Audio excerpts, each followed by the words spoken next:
దేవునికి స్తోత్రం. ముందుగా దేవునికి వందనాలు తెలియజేస్తున్నాను. అలాగే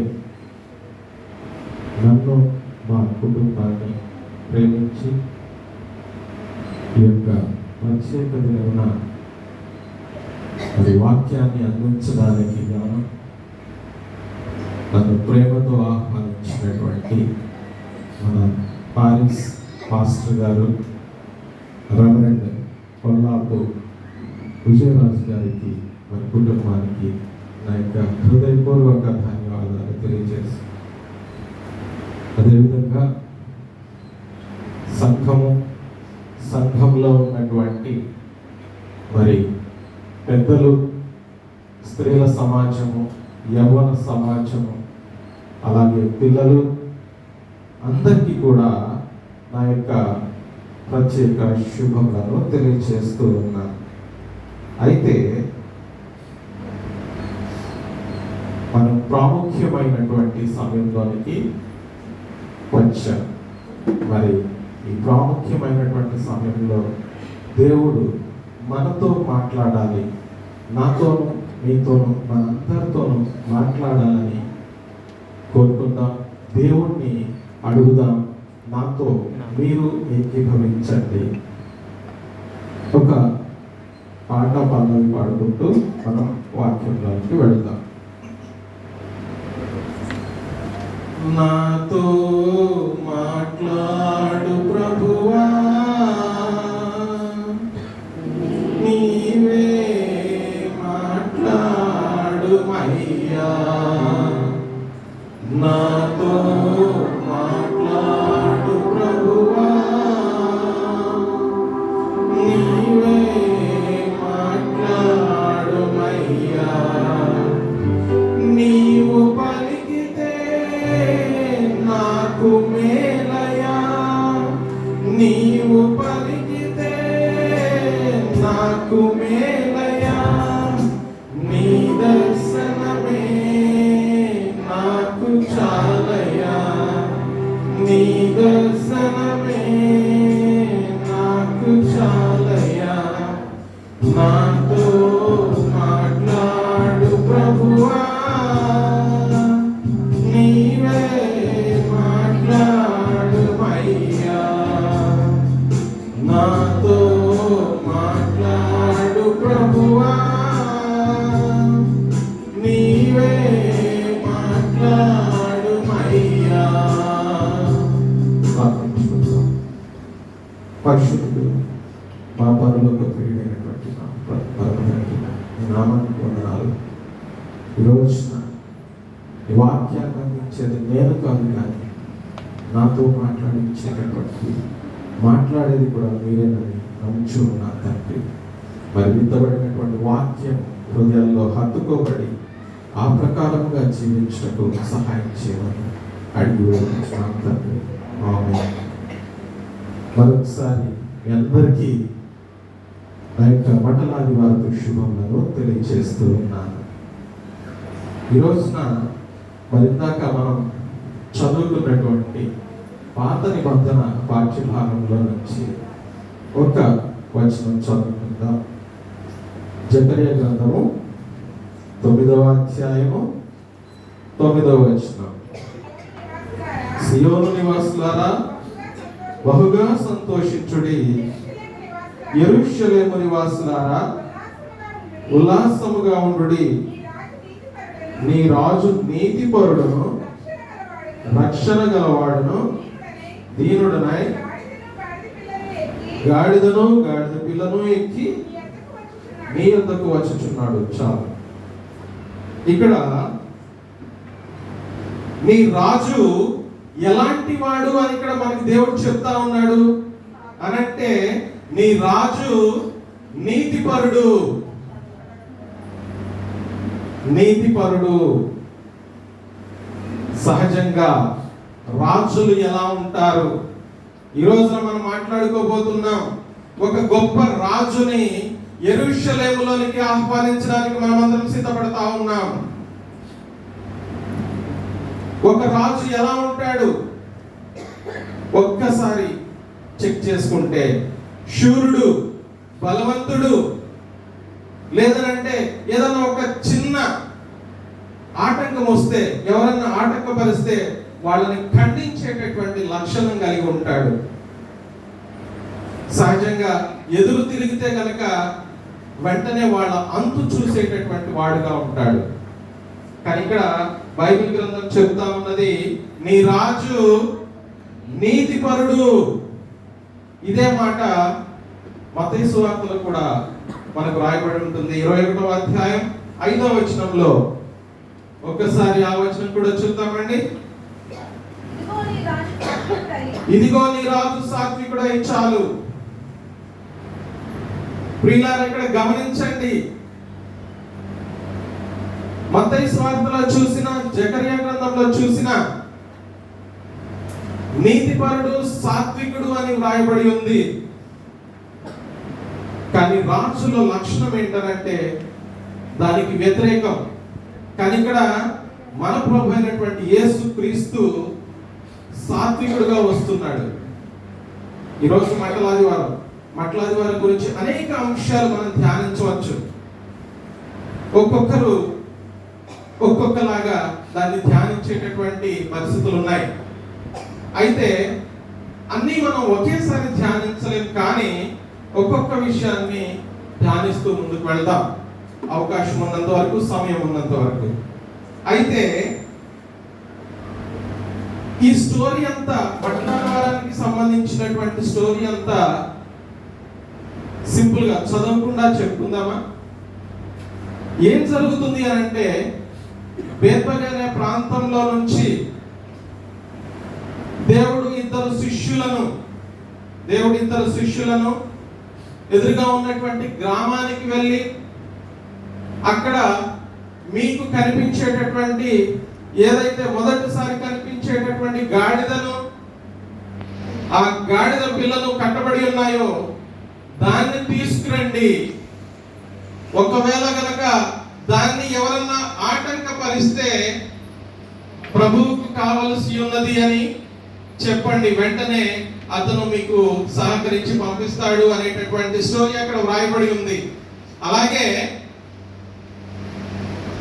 ఆ తోలుకొచ్చినటువంటి గాడిదను, గాడిద పిల్లను తీసుకొచ్చిన తర్వాత దాని మీద అనేక వస్త్రములు పరచబడుతూ ఉన్నాయి.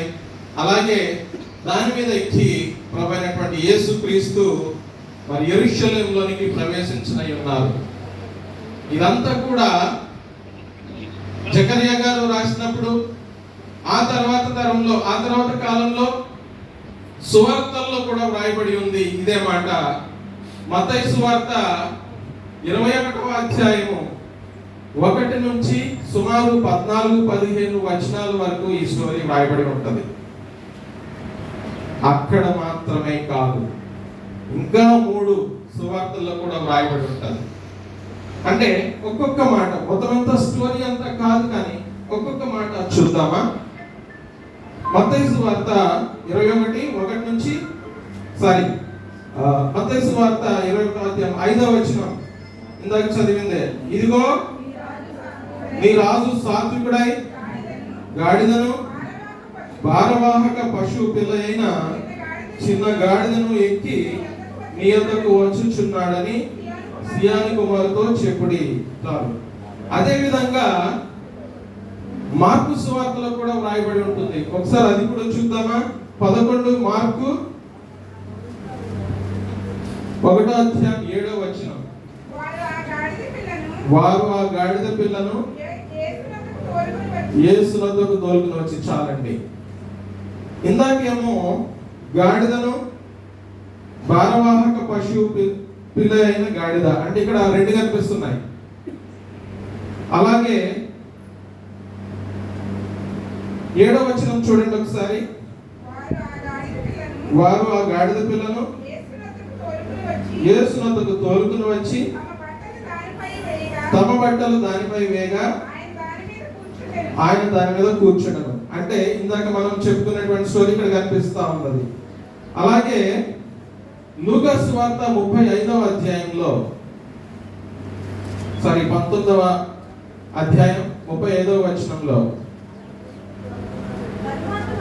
తర్వాత వారు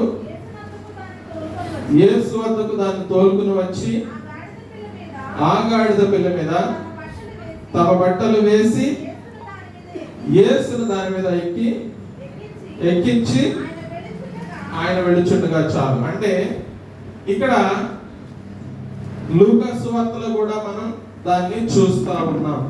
అలాగే మరొక సువార్త నెక్స్ట్ ఇమ్మీడియట్ గా వచ్చేటటువంటి సువార్త యోహాను సువార్త, అందులో కూడా వ్రాయబడి ఉంటుంది.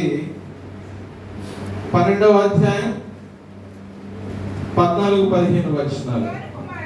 సియోను కుమారి భయపడకుము, ఇదిగో నీ రాజు గాడిద పిల్ల మీద ఆసీనుడై వచ్చుచున్నాడు. చూసారండి, ఇక్కడ ఈ నలుగురు కూడా ఒక ప్రాంతానికి చెందినటువంటి వాడు కాదు, లేదా ఒకే సమయంలో వీళ్ళందరూ రాసినటువంటి దాఖలాలు లేవు. ఇవన్నీ చరిత్రకు సంబంధించిన ఆధారాలు మీరు గూగుల్లో కానీ ఎక్కడైనా చూసినట్లయితే మీకు తెలుస్తా ఉంది. ఇక్కడ మత్తయి గారు, యోహాను గారు వీరిద్దరు కూడా యెరూషలేమునకు గలిలయకు సంబంధించినటువంటి వాళ్ళు. అలాగే లూకా, యోహాను గారు మాత్రం, లూకా, మార్కు గారు వీరు సిరియాకు అలాగే యెరూషలేముకు సంబంధించినటువంటి వ్యక్తులుగా మనం చూస్తా ఉన్నాం. అయినప్పటికీ కూడా వీరు రాసినటువంటి ఈ యొక్క సువార్తల్లో ఒకే విషయాన్ని మెన్షన్ చేయడం జరిగింది. ఇదంతా కూడా పాత నిబంధన కాలంలో ప్రవచనాలు ఏవైతే ఉన్నాయో అవి నెరవేరబడుటకు అనేటటువంటి విషయం మరొక్కసారి చూద్దామండి. యోహాను సువార్త 15వ వచనంలో చూడండి ఒకసారి. అదే 12వ అధ్యాయం 15వ వచనంలో,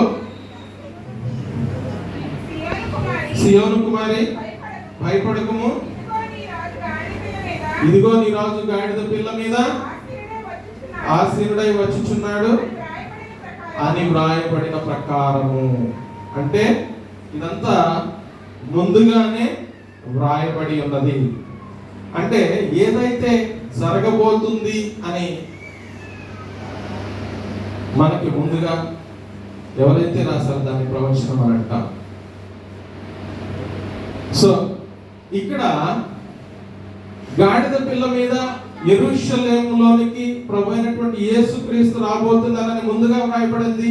అది దేవుని చిత్త ప్రకారం మాత్రమే జరుగుతుంది అని చెప్పడానికి ఈ యొక్క చదివినటువంటి విషయాలు మనకి ఒక చక్కటి ఉదాహరణగా కనిపిస్తా ఉన్నాయి. మరి మట్టలాది వారానికి ఒక ప్రత్యేకత మాత్రమే కాదు, చాలా ప్రత్యేకతలు ఉన్నాయి. అయ్యేంటో ఒకసారి చూద్దామా? మట్టలాది వారం అనగానే మనకి ఇమ్మీడియట్ గా గుర్తొచ్చేది ఏంటండి? ఒకటి మట్టలు, ఎందుకంటే పేరులోనే ఉంది. 2 గాడిద, అవునా కదా? వీటన్నిటికంటే ముఖ్యమైనటువంటిది ఏంటంటే ప్రభు అయినటువంటి యేసుక్రీస్తు రాజుగా ఆహ్వానించబడతా ఉన్నారు. అయితే మట్టలాది వారానికి సంబంధించి ఇంకా కొన్ని ప్రత్యేకతలు ఏంటంటే ఒక్కసారి చూద్దాం. మత్తయి సువార్త 21:15, 21వ అధ్యాయం 15వ వచనం.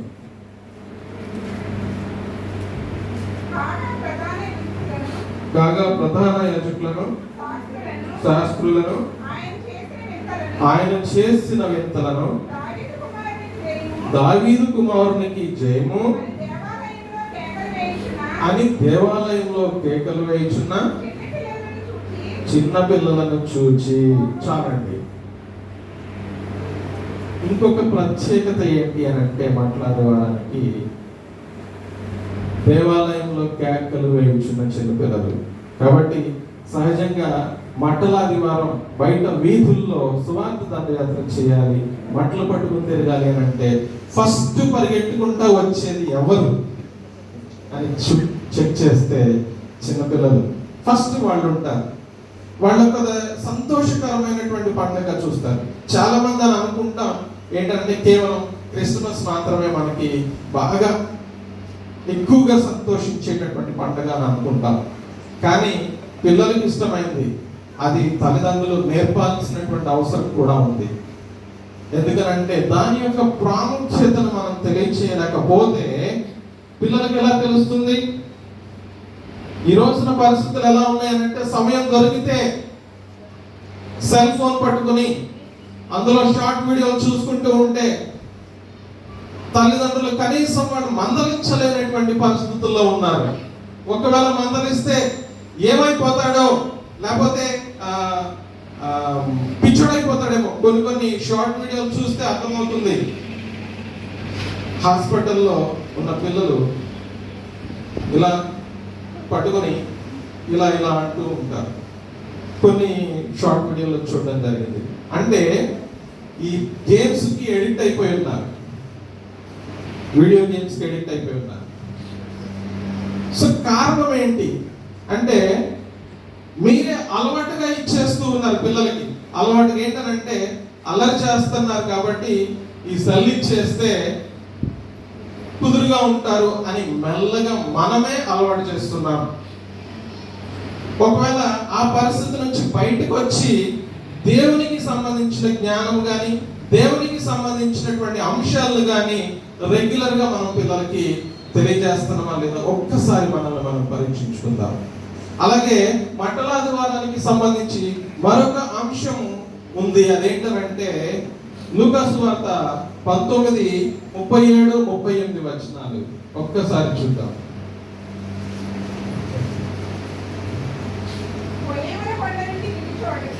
ఒలీవల కొండ నుండి దిగుచోటకి ఆయన సమీపించుచున్నప్పుడు శిష్యుల సమూహమంతయు సంతోషించుచు. చాలండి. ఇది ఎవరి పండుగ? ఒకటి పిల్లల పండుగ, రెండు శిష్యులు సంతోషిస్తున్నారంటే వాళ్ళు కూడా పండుగే కదా. సో ఇక్కడ గమనించండి, ఎవరైతే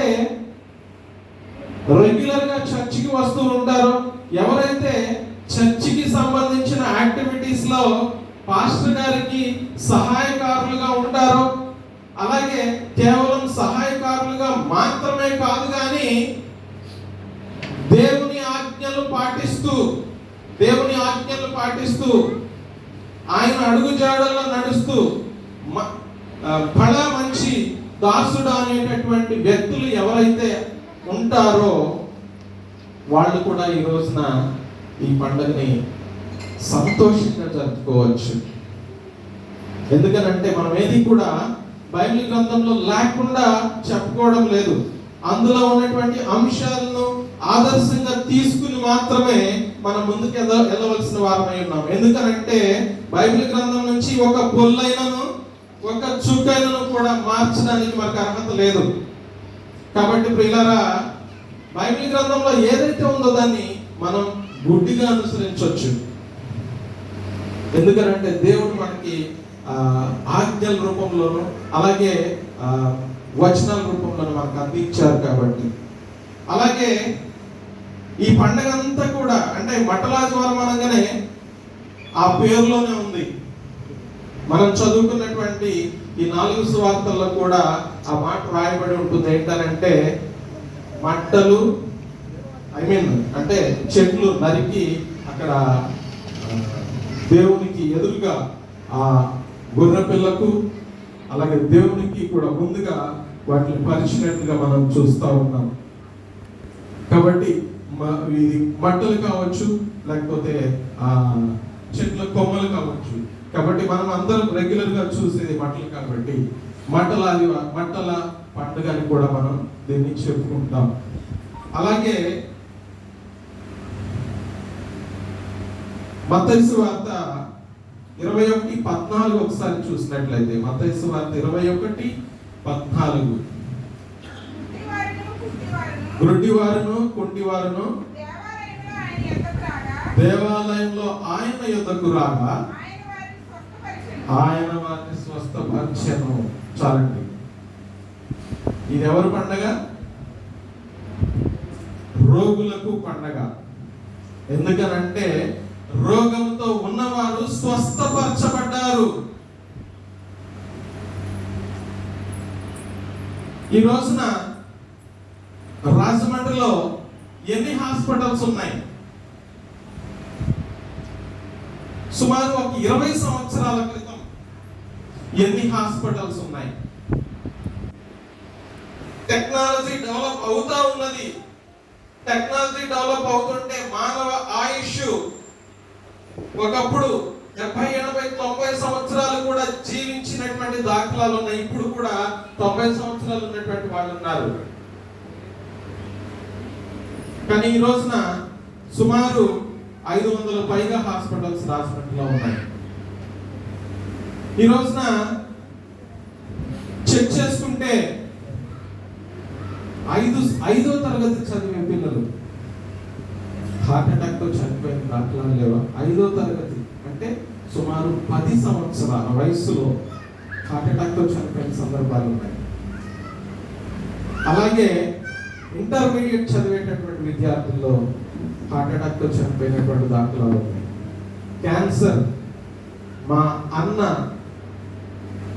కూతురు అంటే కజిన్ అన్నమాట, అన్న కూతురు అంటే మనవరాలు 8 సంవత్సరాల వయసులో బ్లడ్ క్యాన్సర్ తో చనిపోవడం జరిగింది. కేవలం 8 సంవత్సరాల వయసులో బ్లడ్ క్యాన్సర్. అంటే గమనించండి, సమాజంలో ఎలాంటి పరిస్థితులు ఉన్నాయి. వయసుతో సంబంధం లేదు. వాళ్ళకున్నటువంటి ఇతరత్ర పరిస్థితులను బట్టి, అంటే డబ్బులున్న వాళ్ళు, ధనికుల్లో కూడా చాలా మంది చనిపోతా ఉన్నారు. అలా చెక్ చేసుకుంటే ఈ రోజున అనేక మంది వయసుతో సంబంధం లేకుండా చనిపోతున్నారు. ఒకవేళ గనక ఆ చనిపోయే పరిస్థితి ఉందని తెలిసిన తర్వాత కూడా అద్భుతం జరిగితే, అంటే రక్షించబడితే లేదా బ్రతకడానికి అవకాశం దొరికితే ఒక్కసారి మనం ఎలా ఫీల్ అవుతాం చెప్పండి?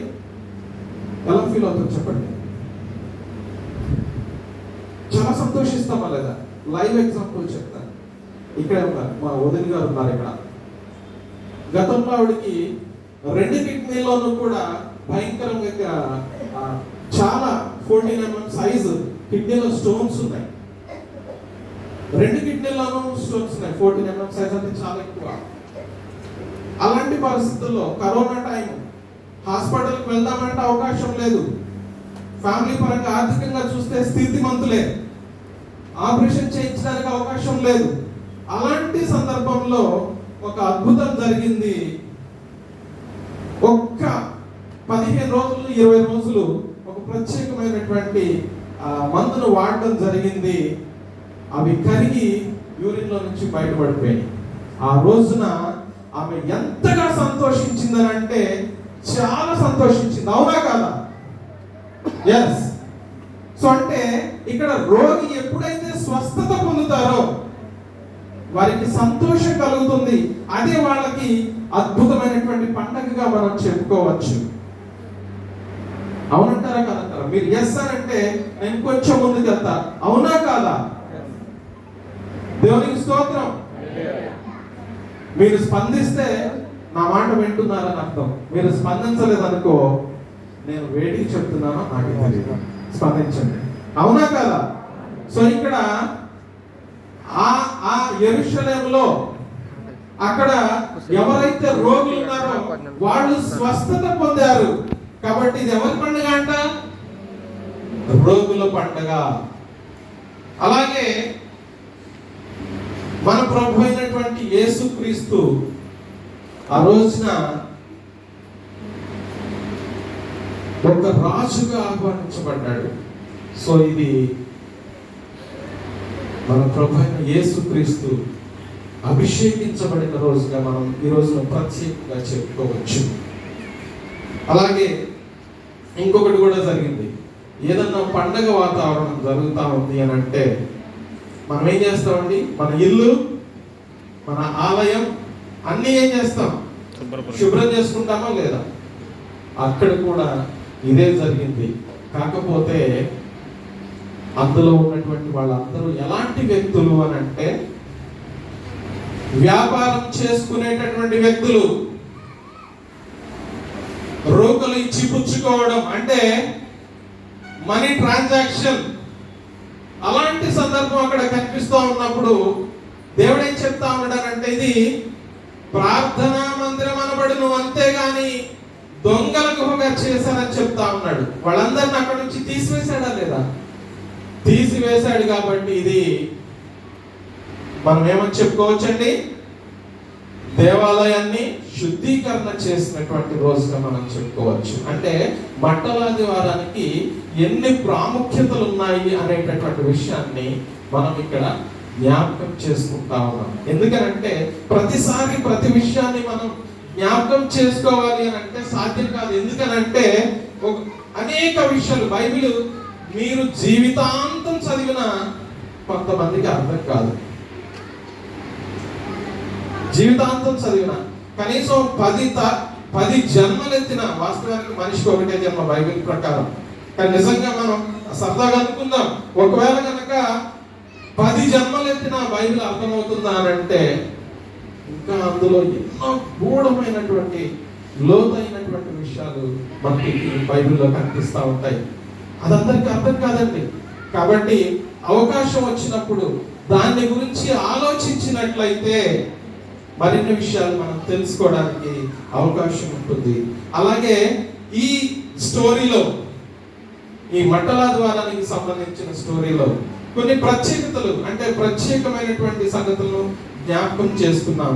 అలాగే అక్కడ కనిపించేటటువంటి ముఖ్యమైనటువంటి జంతువు ఏంటండి? గాడిద. ఎస్, గాడిద దేనికి గుర్తు?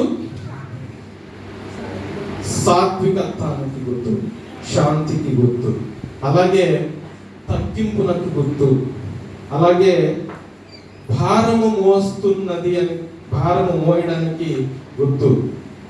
దాన్ని చాలా వరకు అంటే ప్రస్తుత రోజుల్లో నీచమైనటువంటి జంతువుగా గుర్తించబడుతుంది.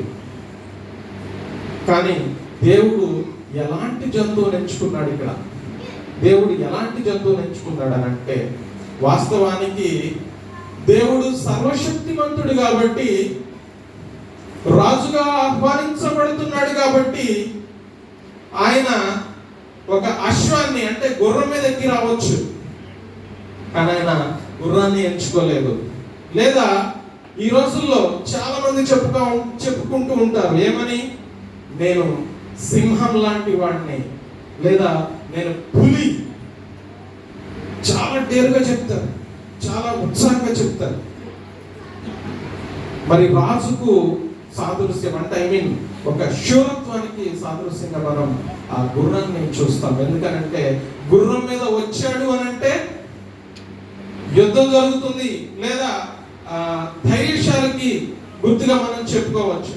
కానీ దేవుడు ఏ యొక్క వాహనాన్ని ఎంచుకున్నాడు అని అంటే, ఆయన ఎంచుకున్న వాహనం గాడిద. గాడిదలు కూడా చాలా రకాలు ఉన్నాయండి బైబిల్లో. ఎన్ని రకాలు ఉన్నాయో ఎవరైనా చెప్పగలరా? ఒకటి అంటే కనీసం అంటే 1 లేదా 2 ఎవరైనా చెప్పండి, చూద్దాం. అంటే పంచర గాడిద. ఎస్, ఇంకా ఉన్నాయి గాడిదలు, ఇంకా బైబిల్లో ఉన్నాయి. చెప్పగలరా? సరే, నేనే చెప్తాను. యోబు గ్రంథము 39వ అధ్యాయం. యోబు గ్రంథము 39వ అధ్యాయం 5-6 వచనాలు చదవండి.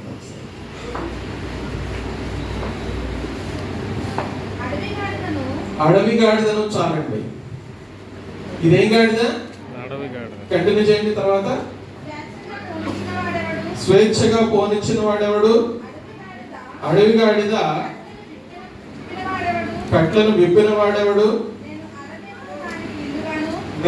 నేడు దానికి అరణ్యములు ఇల్లుగాను,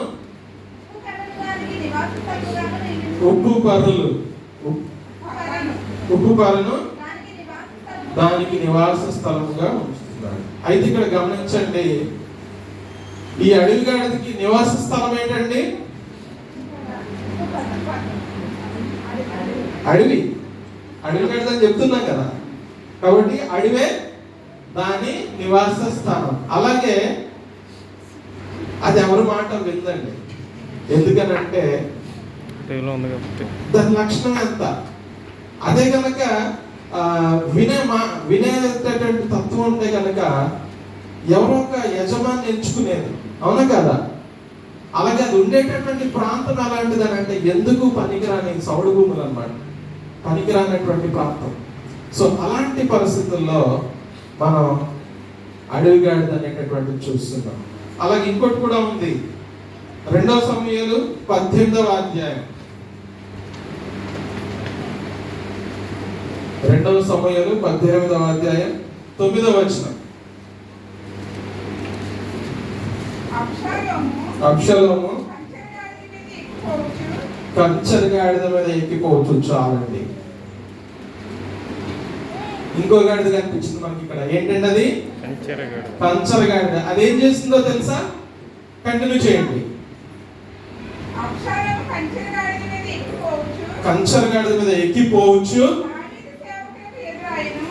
దావీదు సేవకులకు ఎదురాయను. ఆ కంచెర గాడిద యొక్క మస్తకి వృక్షం యొక్క చిక్కు కొమ్మల కిందకి పోయినప్పుడు అతని తల చెట్టు కొమ్మలకు తగులుకున్నందున అతను ఎత్తబడి ఆకాశమునకును భూమికి మధ్యన వేలాడుచుండగా. చాలండి. అంటే ఈ కంచెర గాడిద, దీని బ్రీడింగ్ ఎలా ఉంటుంది అనేది మనకు అనవసరం, కానీ ఇక్కడ ప్రస్తావించబడింది కాబట్టి కంచెర గాడిదను గుర్తు చేసుకుంటే దాని లక్షణం ఏంటనంటే అది ఏం జరుగుతుందో కూడా గమనించలేనటువంటి స్థితిలో ఉంది. అవునండి. దాని మీద ఉన్నటువంటి యజమాని తన చిక్కు తల కొమ్మలకి చిక్కుకున్నప్పుడు ఇతను గాడిద మీద నుంచి లెగిసిపోయి ఆకాశానికి భూమికి మధ్యన వేలాడుతూ ఉండగా అయ్యో నా మీద యజమాని లేడే అని గమనించేటటువంటి పరిస్థితి ఉందా? లేదు. దానికి ఆ జ్ఞానం లేదు. అందుకే ఈ గాడిదల్ని మానవ సమాజానికి సాదృశ్యంగా చెప్తా ఉంది బైబిల్ గ్రంథం. దీని వల్ల కూడా ఎలాంటి ప్రయోజనం లేదు. అలాగే మనుషులను గాడిదతో సరిపోల్చుతూ ఉన్నది కాబట్టి బైబిల్ గ్రంథం మరింకో గాడిదను మీకు చూపిస్తాను. అదేంటంటే న్యాయాధిపతుల గ్రంథంలో 5వ అధ్యాయం, న్యాయాధిపతుల గ్రంథం 5వ అధ్యాయం చూసినట్లయితే మనకు అక్కడ ఇంకో రకమైనటువంటి గాడిద కనిపిస్తా ఉంది. చదవండి. తెల్లగాడిదలు. ఇదే గాడిద అండి, తెల్లగాడిద. చూసారా బైబిల్లో ఎన్ని రకాల గాడిదలు ఉన్నాయో? 1 అడవి గాడిద, 2 కంచెర గాడిద, 3 తెల్లగాడిద. అయితే కంటిన్యూ చేయండి అమ్మా. తెల్లగాడిదలను ఎక్కువ వారలారా, దివాన్సుల మీద కూర్చుంటూ వారలారా, తోరణంలో నడుచువారలారా. అంటే ఇక్కడ అచ్చంగా తెల్లగాడిదని కాదు, కానీ దాన్ని ధనవంతులకు, న్యాయాధిపతులకు, లేకపోతే ఉన్నతమైనటువంటి స్థానంలో ఉన్నటువంటి ప్రజలకు సాదృశ్యంగా అక్కడ చెప్పబడతా ఉంది. అలాగే మరింకొక గాడిద ఉంది. ఆ గాడిద చాలా ప్రత్యేకమైనది, మీ అందరికీ తెలుసు. ఆ గాడిద మార్కు సువార్తలో, అలాగే మత్తయి సువార్తలో, యోహాను సువార్తలో, లూకా సువార్తలో వ్రాయబడి ఉన్న గాడిద. ఆ గాడిద ఆ బెత్లెహేము ప్రాంతానికి ఎదురుగా ఉన్నటువంటి ఆ గ్రామంలో ఒక చోట కట్టబడి ఉంది. అలాగే ఆ గాడిద పిల్ల 2 ఉన్నాయి. ఇక్కడ గమనించండి, దేవుడు ఏమని ఆజ్ఞాపించాడనంటే ఆ రెండింటిని కూడా తీసుకురమ్మని ఆజ్ఞాపించాడు. ఇక్కడ గమనించండి, ఈ రోజున చాలా మంది పిల్లల్ని ఏ స్కూల్లో జాయిన్ చేస్తున్నారంటే జనరల్గా రెస్ట్రిక్షన్ స్కూల్స్లో జాయిన్ చేస్తారు. అంటే ప్రభుత్వ, ప్రైవేటు రెండు. అక్కడే హాస్టల్ ఉంటుంది, అక్కడే చదువు, అక్కడే భోజనం, అక్కడే పడక, అన్నీ. అలాగే మొట్టమొదటిసారి పిల్లల్ని స్కూల్కి పంపించేటప్పుడు, ఇప్పుడు పెద్దగా ఎవరు అల్లరి చేయట్లేదండి. మా టైంలో ఆల్మోస్ట్ ఏదో ఇప్పుడు ప్రజెంట్ జనరేషన్ జన్ జీ అని అంటున్నాం కదా, అలాగే 90s 80s కిడ్స్ ఉన్నారనుకోండి, వాళ్ళని స్కూల్కి తీసుకెళ్ళాలని అంటే ఒకరు కాదండి, మొదటిసారి తీసుకెళ్ళేటప్పుడు నలుగురు తీసుకెళ్ళేవాళ్ళు. మొదటిసారి స్కూల్కి తీసుకెళ్ళేటప్పుడు ఈ అనుభవం మీలో ఎంతమందికి ఉంది? నన్నైతే మా నాన్నగారు టీచర్ కాబట్టి కర్ర పట్టుకుని వెనకాల నడుస్తుంటే నేను వెళ్ళాల్సిన పరిస్థితి వచ్చింది. మా నాన్నగారు టీచర్ కాబట్టి. ఆ రోజుల్లో అయితే నలుగురు కాలకులు, 2 కాళ్ళు ఇద్దరు, 2 చేతులు ఇద్దరు, నలుగురు పట్టుకొని మొదటిసారి తీసుకెళ్లే పరిస్థితి వచ్చింది. ఈరోజు నాకు షార్ట్ వీడియోలు కూడా చాలా మంది చూసే ఉంటుంటారు. అంటే తల్లిని విడిచి లేదా గృహాన్ని విడిచి దూరంగా ఒంటరిగా పిల్లవాడు వెళ్ళాల్సి వస్తే ఆ పరిస్థితి మొదటిసారి అయినప్పుడు ఎంత భయంకరంగా ఉంటుందో మనందరికీ తెలుసు. అవునా కదండి? చిన్నప్పుడు మనం కూడా అనుభవించామా లేదా? ఆ పరిస్థితి మనం కూడా అనుభవించాం. అదే పరిస్థితి ఇక్కడ మనం బైబిల్ గ్రంథంలో గాడిద విషయంలో చూస్తున్నాం. అయితే జకర్యా గారు రాసినప్పుడు గాడిద పిల్లను అని రాశారు. మత్తయి సువార్తలో రాసినప్పుడు గాడిద పిల్లను రాశారు. అదే లూకా, మార్కు, యోహానులో చూసినప్పుడు గాడిద పిల్లని మాత్రమే రాశారు. అంటే కొన్ని విషయాలు సందర్భోచితంగా మాట్లాడాల్సిన సందర్భం వచ్చినప్పుడు ఒక అర్ధగంట సేపు మాట్లాడాల్సిన విషయాన్ని 5 నిమిషాల్లో మాట్లాడాల్సి వస్తే కొన్ని విషయాన్ని వదిలిపెడతామా లేదు? అలాగా అక్కడ జకర్యా గారు రాసినటువంటి దాన్ని ఇక్కడ చూసేసరికి గాడిద పిల్ల మాత్రమే మిగిలింది. అంటే కొన్ని విషయాన్ని రాయకుండా ఆఫ్ చేశారు, కానీ అక్కడ జరగలేదని మాత్రం కాదు. ఎందుకంటే గతంలో ప్రస్తావించబడింది కదా, అంటే జరిగినట్టే కదా. అయితే దేవుడు ఎంత గొప్పవాడు అంటే గాడిద పిల్లను మానవ జాతికి సాదృశ్యంగా తీసుకుంటున్నాం కాబట్టి తల్లిని బిడ్డని వేరు చేయలేదు. తల్లిని బిడ్డని వేరు చేయలేదు.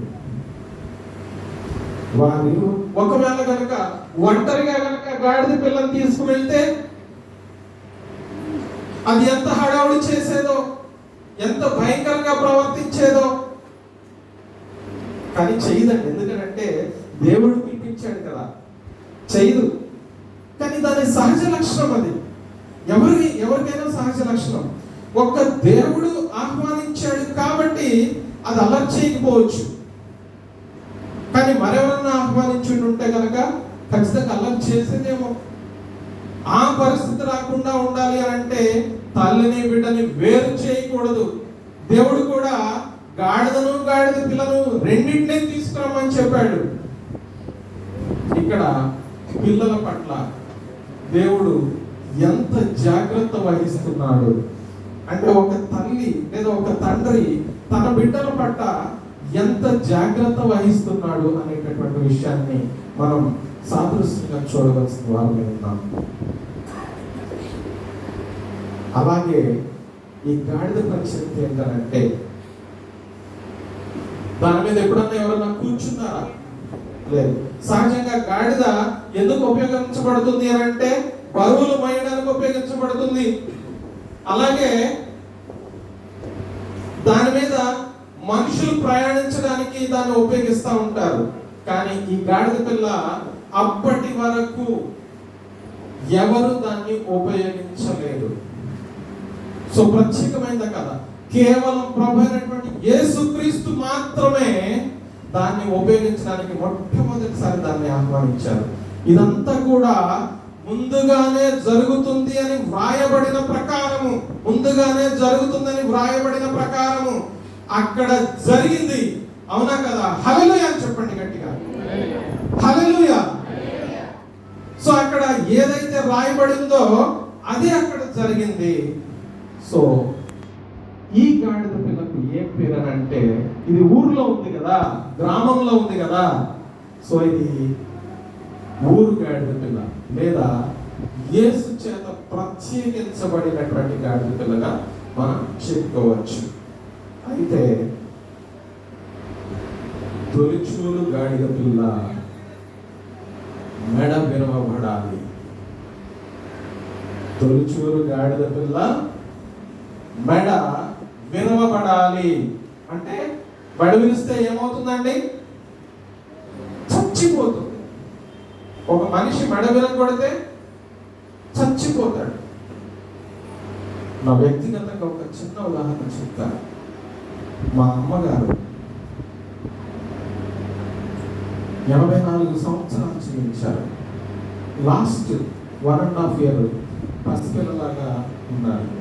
ఆ సందర్భంలో ఒక పసిపిల్లను చూసుకుంటున్నటువంటి సందర్భంలో నేనే చూసుకున్నాను, గర్వంగా చెప్పగలను. నా తల్లిని పసిపిల్లలా చూసుకున్నానని గర్వంగా చెప్పగలను నేను. ఈ రోజున చాలా మంది ఎలా ఉన్నారని అంటే, సంతోషంగా ఆనందంగా తిరుగుతున్నటువంటి తల్లిదండ్రులను కూడా చూడలేనటువంటి పరిస్థితుల్లో ఉన్నారు. నీరసంతో లేకపోతే అనారోగ్యంతో ఉన్నటువంటి తల్లిదండ్రులను కాలువల వెంబడి లేకపోతే రోడ్డు మీద అనాథలాగా వదిలేస్తున్నటువంటి సందర్భాలు మనం ఎన్ని చూడట్లేదు. ఒక తల్లి 9 నెలలు తన గర్భంలో పెంచి ఆ క్షణం నుంచి తను ప్రయోజకుడు అయ్యే వరకు కూడా ఎంత కష్టపడుతుంది ఒకసారి ఆలోచించండి. దయచేసి ఎవరు కూడా అన్యథ లోకంలో ఉండకండి. చాలా చాలా ముఖ్యమైనటువంటి విషయాలు ఇవి. బయటికి వెళ్తే మనం అక్కడెక్కడ ఎవరైనా చెప్తా ఉంటారు, కానీ చెప్పవలసిన వాళ్ళు చెప్తే అర్థవంతంగా ఉంటుంది. అందుకే motivational speakers, personality development counsellors వీళ్ళు ఉంటారు. ఒక సాధారణ వ్యక్తి నువ్వు ఇలా కాదు, అలా కాదు, ఇలా ఉండాలి, అలా ఉండాలని చెప్తే వినకపోవచ్చు. కానీ ఒక సర్టిఫైడ్ పర్సనాలిటీ డెవలప్మెంట్ కోచ్ కనుక చెప్తే ఖచ్చితంగా వింటారు. కాబట్టి మీరు బయట విన్న విషయాలే కాదట్లేదు, కానీ ఇక్కడ కూడా వినండి. ఎందుకనంటే ఇది మందిరంలో చెప్పబడినటువంటి విషయాలు మీరు కనుక ఎప్పుడైతే అర్థం చేసుకోగలుగుతారో, అవి మీ జీవితానికి అన్వయించుకోగలుగుతారో, మీ జీవితాలు బాగుపడతాయి. ఇది నేను చెప్పిన మాట కాదు, బైబిల్ గ్రంథం చెప్తున్నటువంటి మాట. ఆ రోజున మా అమ్మగారు అలాంటి పరిస్థితుల్లో ఉన్నప్పుడు ఒకరోజు ఉదయం 7:30-8 గంటలప్పుడు తనని ఆ 2 చంకలు పట్టుకొని ఇలా లేపుతుంటే పడుకు సౌండ్ వచ్చిందండి. తల ఇలా పడిపోయింది. అంటే మెడ విరిగిపోయినట్లుగా నాకు అనిపించింది. అప్పటి వరకు నాకు తెలియదు మెడ విరగడం అని అంటే. సో ఆ పరిస్థితి చూసి నేను అనుకున్నాను, ఇంకా మా అమ్మగారు నాకు దక్కరు అని చాలా ఇచ్చాను. ఆ రోజే జస్ట్ ఒక 1 hourలో మా అమ్మగారు కాల్ చేయడం జరిగింది. అంటే మెడ విరచబడడం అనేటటువంటి విషయం ఎంత భయంకరంగా ఉంటుంది అంటే అక్కడితో అది చాప్టర్ క్లోజ్ అయిపోతుంది. నిర్గమాకాండం 13వ అధ్యాయం ఒకసారి చూడండి. నిర్గమాకాండం 13వ అధ్యాయం 13వ వచనం.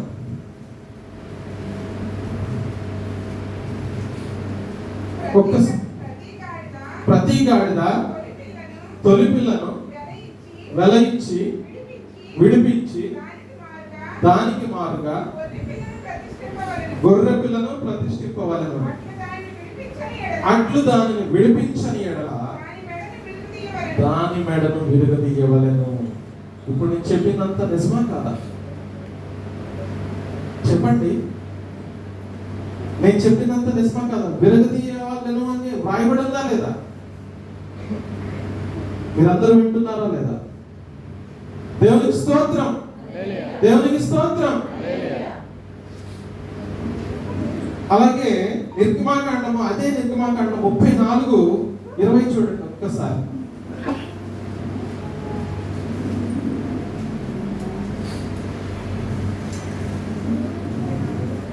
34:20 గొర్రె పిల్లను ఇచ్చి గాడిద పిల్లను విడిపింపవలెను. చాలండి. అంటే ఇక్కడ గాడిద ఎవరికి సాదృశ్యం అని చెప్తున్నాను? మానవ జాతికి సాదృశ్యంగా చెప్పబడతా ఉంది. అయితే మొదటి గాడిద పిల్ల ఏదైతే ఉందో, లేదా గాడిద పిల్లలు ఏవైతే ఉన్నాయో అవి సంహరించబడాలి, మెడ విరవబడాలి. కానీ దేవుడు ఏం చేస్తున్నాడు అంటే అక్కడ గొర్రె పిల్లను ప్రతిగా ఇస్తున్నాడు. మరి ఆ గొర్రె పిల్ల ఎవరండి? ప్రభువైన యేసుక్రీస్తుగా వాక్యం చెప్తా ఉంది. గాడిద పిల్ల మెడ విరవబడాలి, ఆ స్థానంలో గొర్రె పిల్లను ప్రతిగా ఇవ్వాలి. గాడిద మానవ జాతికి సాదృశ్యం అయితే గొర్రె పిల్ల అక్కడ ప్రభు అయినటువంటి యేసుక్రీస్తు. అందుకే ఈ రోజు నుంచి కరెక్ట్గా 5వ రోజున ప్రభు అయినటువంటి యేసుక్రీస్తు సిలువ వేయబడతారు. గతంలో ఇదంతా జరిగిపోయింది, కానీ దాన్ని మనం ధ్యానం చేస్తా ఉన్నాం. అవునా కదా? ధ్యానం చేస్తా ఉన్నాం. కానీ ప్రతిరోజు కూడా మనం సిలువ వేసేస్తూనే ఉన్నామంటే దేవుడు. అవునా కాదు? ప్రతిరోజు సిలువ వేస్తూనే ఉన్నాం. ఓ ఫ్రెండ్ అడుగుతున్నాడు, అరే ఫోన్ చేసి, ఎక్కడున్నావురా? ఇక్కడే ఉన్నానురా. ఎక్కడరా? ఇంట్లోనే ఉన్నానురా. వాడున్నది రోడ్డు మీద. ఏమంటే చాలా అవసరం ఉందండి ఈ రోజున, చాలా అవసరం ఉందండి. నాకు ఒక 5,000 రూపాయలు అప్పుగా ఇవ్వండి. అయ్యో, ఇందాకే ఖర్చు పెట్టేశాను అన్న. వాస్తవానికి ఒక 5 లక్షలు ఉన్నాయి బ్యాంక్ అకౌంట్లో. ఎంతమంది మాట చెప్పుకుంటారు? దానికి నేను కూడా ఏం కాదు. అంటే మానవులుగా ఇవి తెలియక చేసిన తప్పులైతే దేవుడు క్షమిస్తాడు. కానీ ఉద్దేశపూర్వకంగా తెలిసి చేసేటటువంటి తప్పుల్ని, ముఖ్యంగా ఎవరైతే నేను క్రీస్తు బిడ్డని, క్రైస్తవుణ్ణి, నిజమైనటువంటి క్రైస్తవుణ్ణి అని చెప్పి ఎవరైతే ఇలాంటి పనులు చేస్తారో వాళ్ళు ప్రతి దినము కూడా దేవుణ్ణి సిలువ వేసినట్లే. ఎవరన్నా నిద్రపోయేవాడు ఉంటే హల్లెలూయా చెప్పండి. ఎవరన్నా ఉన్నారా నిద్రపోయేవాళ్ళు? హల్లెలూయా చెప్పండి. మంచి జ్వాల పడుతున్నట్టుగా లేదు కదా నేను చెప్తుంటే. దయచేసి వాక్యం చాలా ప్రశస్తమైంది. వాక్యాన్ని వినండి. నా మాటలు శ్రద్ధగా వింటున్న వాళ్ళు దేవునికి స్తోత్రం చెప్పండి. దేవునికి స్తోత్రం. ఇక్కడ గాడిద పిల్లకు మారుగా గొర్రె పిల్లను మార్చవలసిన వారమై ఉన్నాం. అంటే దేవుడు మనలాంటి పాపుల కోసం ప్రతిరోజు ఆయన సిలువ వేసేటటువంటి మన కోసం ఆయన ఏం చేస్తున్నాడు అంటే తన సర్వస్వాన్ని, తన ప్రాణాన్ని ఒక్కసారి ఆలోచించండి. సిలువ వేసే సందర్భంలో ఆయన సిలువనెత్తుకొని ప్రయాణించేటప్పుడు, అలాగే సిలువపై వేలాడేటప్పుడు ఎంత బాధను అనుభవిస్తూ ఉంటాడు. ఒక్కసారి ఆలోచించండి. భయంకరమైనటువంటి శ్రమ.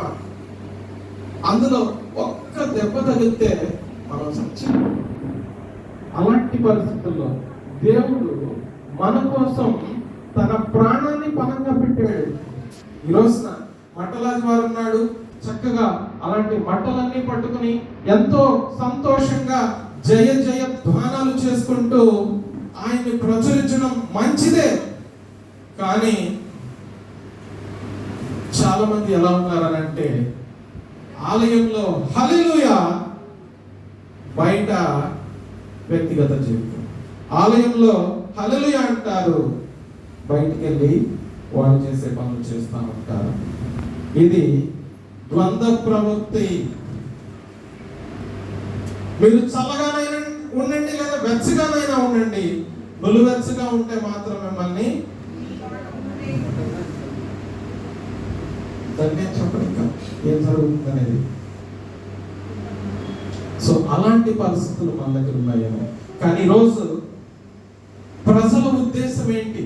ఆ రోజు అక్కడ జరిగినటువంటి ప్రజల ఉద్దేశం, ఆ ప్రభువైనటువంటి యేసుక్రీస్తుని రాజుగా ఆహ్వానించడానికి గల కారణం ఏంటి అని చెక్ చేస్తే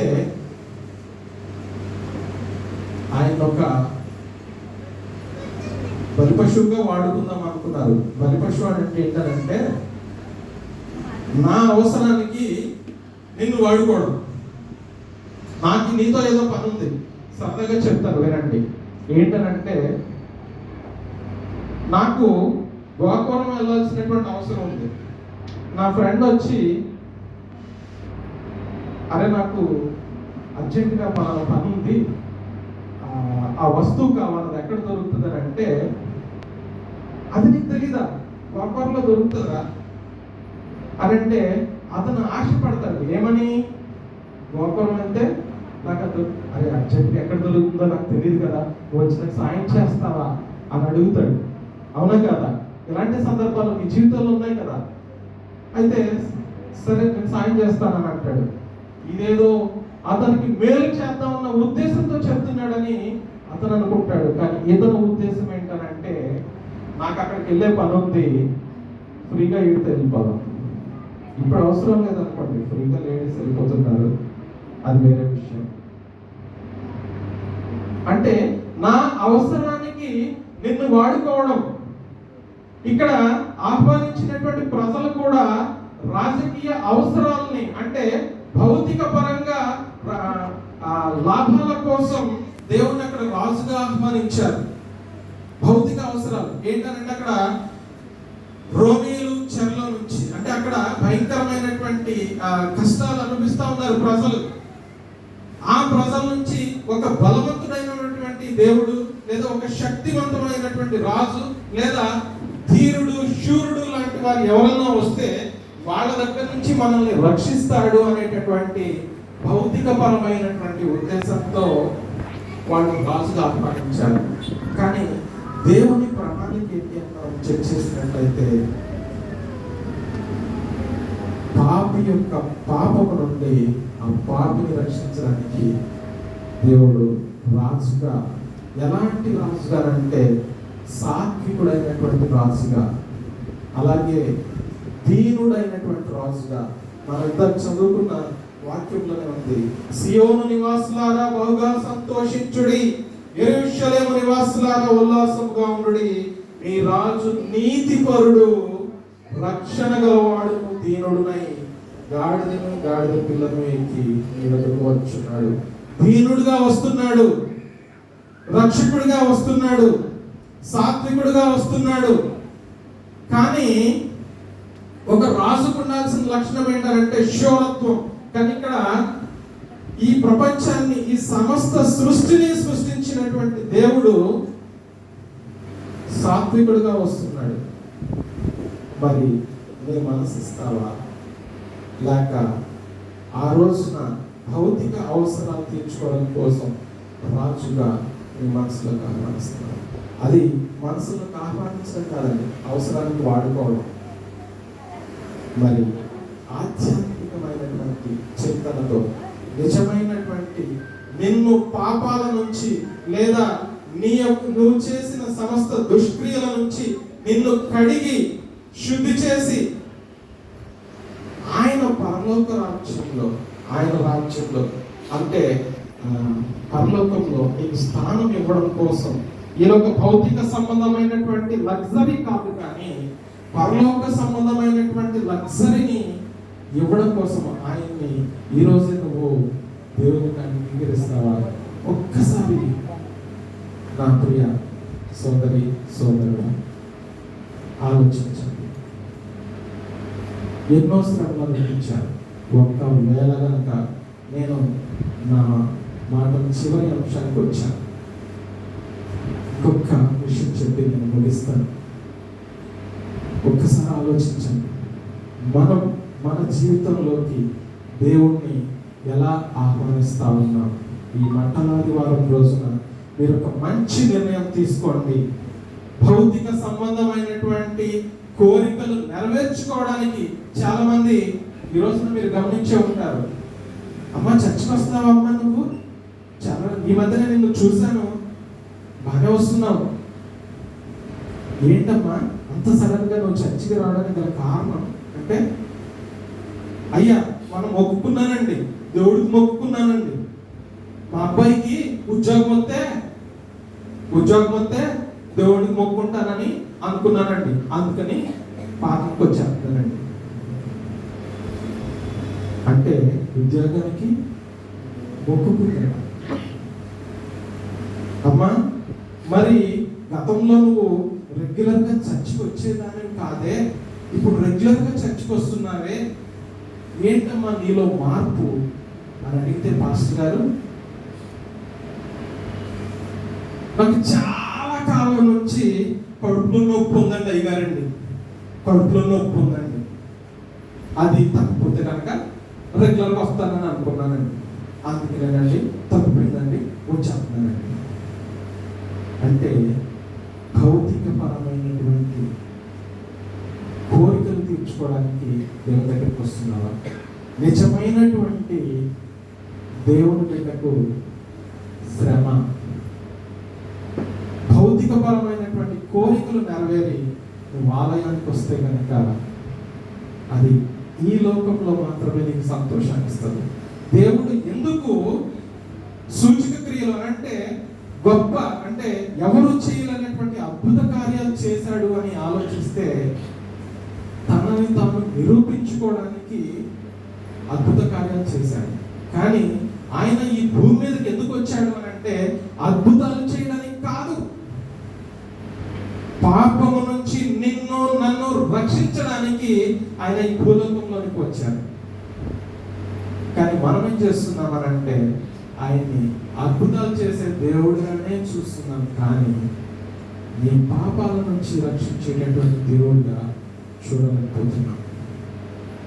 అయినప్పటికీ నేను మీ అందరికీ ఒక హెచ్చరిక చేస్తున్నాను. అదేంటనంటే, ఈ మంటలాదివారం నాడు ఎలాగైతే బట్టలు ఆయనకి పరుస్తున్నామో మీ జీవితంలో అలాగే బట్టలు పరచాలి, అవసరమే. ఎందుకనంటే ఆలయాన్ని అలంకరించాలి, ఇంటిని శుభ్రం చేసుకోవాలి. మనకి ఎవరైతే మనల్ని ముందుకు నడిపించేటటువంటి వారధులు, దైవజనులు వీరందరూ ఉన్నారు, వీళ్ళని గౌరవించాలి. గౌరవించకపోతే అది శాపం. గౌరవించాలి ఖచ్చితంగా, బట్టలు పరవాల్సిందే. కానీ దానితో పాటుగా నీ హృదయం ఇస్తున్నావా లేదా, ఇది దేవుడు చూస్తాడు. ఎన్ని చేసినప్పటికీ నీ హృదయాన్ని, చాలా మంది అనుకుంటారు ఈ సంఘానికి నేను అది కొన్నాను, ఈ సంఘానికి నేను ఇది కొన్నాను. అలాగే పాస్టర్ గారు కానీ కొత్త వాళ్ళు కానీ ఎవరన్నా వచ్చారు అని అంటే వాళ్ళకి ఆతిథ్యం మా ఇంట్లోనే, నేను తప్ప ఇంకెవరు చేయలేరు. ఇలా ఎవరైతే కేవలం భౌతిక పరమైనటువంటి కార్యక్రమాల కోసం మాత్రమే వినియోగించబడతారో అవి మనని పరలోక రాజ్యానికి వెళ్ళవు. ఏం తీసుకువెళ్తుంది పరలోక రాజ్యానికి అని అంటే కేవలం నీ నలిగిన హృదయాన్ని మాత్రమే, పశ్చాత్తాపంతో నిండినటువంటి నీ యొక్క మనసు మాత్రమే దేవుడు అడుగుతున్నాడు. అది ఇస్తే చాలు, తన పరలోక రాజ్యం ఇస్తాడు. అందుకనే ఈరోజు కాదు నేను మాట్లాడాల్సింది శిలువ ధ్యానాల్లో మాట్లాడాలి. లెక్క ప్రకారం ఒక మాట, ఆ దొంగ ఉన్నాడు చూడండి, దొంగ ప్రభు అయినటువంటి యేసు క్రీస్తుతో పాటు సిలువ వేయబడినటువంటి దొంగ. అప్పుడు ఇద్దరున్నారు అందులో. ఒక వ్యక్తి నువ్వు ఇలాగా నిందించాడు, రెండో వ్యక్తి కూడా నువ్వు ఇలాగా నిందించాడు. కానీ ఇది నాకైతే సరి అయిందే, కానీ ప్రభు అయినటువంటి యేసు క్రీస్తు ఇది నీకు సరికాదు, నీవు నన్ను ఈ పరదేశంలో కూడా గుర్తు చేసుకోవాలి ప్రభుత్వాన్ని. ఆ క్షణమే మారు మనసు పొందినప్పుడు అతను పరలోకం చేరుకున్నాడా లేదా? అంటే ఈ లోక సంబంధంగా మనం చేయాల్సినటువంటి బట్టలు పరవాల్సిందే, కానీ ఆ పశ్చాత్తాపంతో నిండిన హృదయం లేకపోతే మనం పరలోక రాజ్యం చేరుకోలేదు. ఒకవేళ ఎంత చెప్తున్నా సరే మీరు ఈ చెవి నుంచి విని ఈ చెవి నుంచి కనుక వదిలిపెడితే ఏం జరుగుతుందో కూడా నేను మీతో చెప్తాను. ఒక్కసారి ప్రకటన గ్రంథంలోకి వెళ్ళండి. ప్రకటన గ్రంథంలోకి వెళ్ళండి. 19వ అధ్యాయం. ప్రకటన గ్రంథం 19వ అధ్యాయం 11 నుంచి 16 వరకు గల కొన్ని వచనాలు చదువు. మరియు పరలోకం తెరవబడి కంటే నేను చదువుతున్నా. అప్పుడు ఇదిగో తెల్లని గుర్రం ఒకటి కనపడెను. దాని మీద కూర్చుని ఉన్నవాడు నమ్మకమైన వాడును, సత్యవంతుడును అను పేరు గలవాడు. కంటిన్యూ. ఆయన నీతిని బట్టి విమర్శ చెల్లించుచున్నాడు. ఆయన నేత్రములు అగ్ని జ్వాలల వంటివి. ఇంకా కంటిన్యూ చేయండి. ఆయన శిరస్సు మీద అనేక కిరీటములుండెను. చదవండి.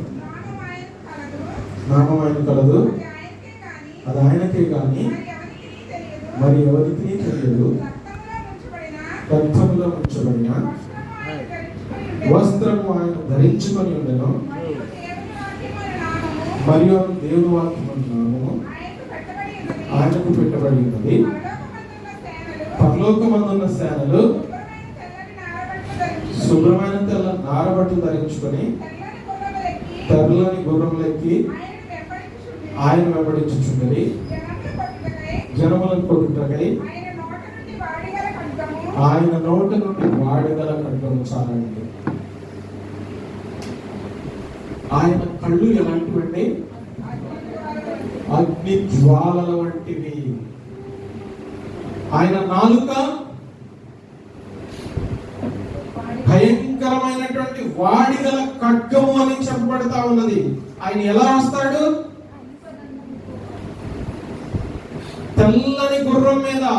ఇందాక నేను చెప్పాను, ఒకవేళ గనక రాజు ఒక ప్రాంతం నుంచి మరొక దేశానికి వెళుతున్నట్లయితే ఎలా వస్తాడు? యుద్ధం చేయడానికి గుర్రం మీద వస్తాడు. అదే శాంతిని ప్రకటించడానికి అయితే గాడిద మీద వెళ్తాడు. కాబట్టి దేవుడు ప్రభువైనటువంటి యేసు క్రీస్తు ఆ రోజు యెరూషలేములోనికి గాడిద పిల్లను ఎంచుకున్నాడు. ఒకవేళ గనక ఇంత చెప్పినా నీ జీవితంలో మార్పు గనక రాకపోతే వాడిగల ఖడ్గంతో అనేక కిరీటాలు ధరించినటువంటి ఆయన కంటి చూపుతో, అసలు ఒక చిన్న మాటతో సముద్రాన్ని ఆపినటువంటి మహా గొప్ప దేవుడు. ఒక్క మాటతో చనిపోయిన లాజరును లేపినటువంటి దేవుడు. ఆయన చెప్పక్కర్లేదండి. అసలు ఆయన వస్త్రాన్ని ముట్టుకున్నటువంటి స్త్రీ బాగుపడినటువంటి సందర్భం మనం చూస్తా ఉన్నాం. ఇంత చెప్పినా నమ్మకపోతే, ఇంత చెప్పినా దేవుణ్ణి నీ నిజ రక్షకులుగా అంగీకరించకపోతే